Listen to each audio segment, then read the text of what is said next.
So what is the purpose of this demonstration?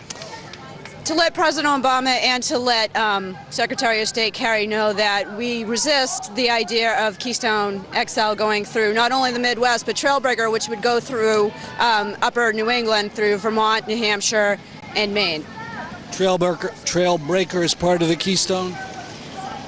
It's a different name, but it's part of the same infrastructure that they have that'll go from Alberta. And what they want to do is the pipeline already exists through northern New England, and they want to reverse the flow of that oil. So instead of sending oil from South Portland, Maine up to Montreal, they want to send tar sands from Montreal down to South Portland to export to the world market. The problem with that is that it's a over 50-year-old pipeline. It has never been designed for tar sands. There is absolutely no way it could handle the infrastructure of that. It will catastrophically leak, and it crosses something like 70 small rivers and streams across New Hampshire, and that's just in one state. So that's a huge amount of environmental devastation that will occur if Trailbreaker goes through northern New England. Beyond the particular problems for New England, there's the problem with burning this material that'll put lots more carbon into the air. Is that right? Absolutely, and what we need to do is reduce our carbon footprints and not increase it. I took the bus here from Concord, New Hampshire, and it took me almost 3 hours to get here. If we get more people out of their cars and onto public transportation by expanding our public transportation infrastructure, we can significantly reduce our carbon footprints and just the amount of CO that's going into the air every single day. I mean, Metro Boston is a huge area. We need to get those cars off the road. Douglas, why did you come down today? Because I think this is one of the most important struggles facing our race on this planet. If the pipeline is built, it will affect everything living on this planet.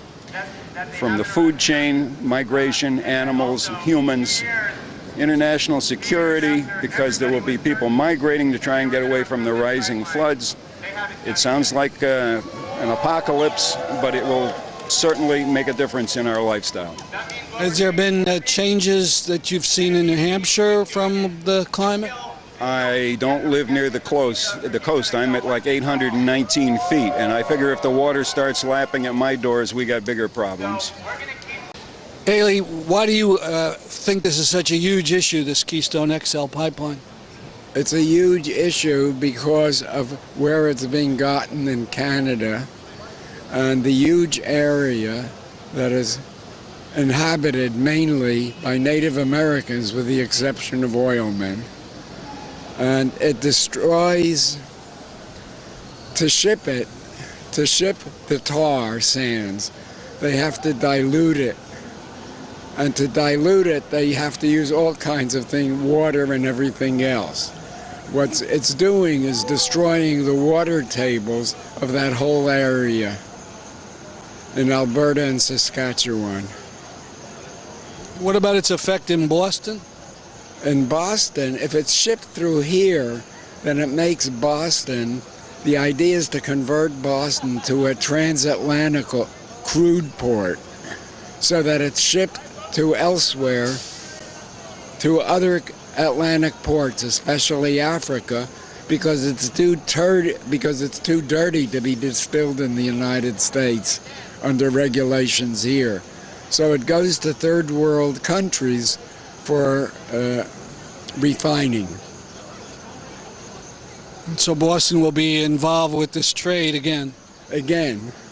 Now you get the idea of why it's specific to this area that I object. Stop, give the people what they need. Give the people what they need.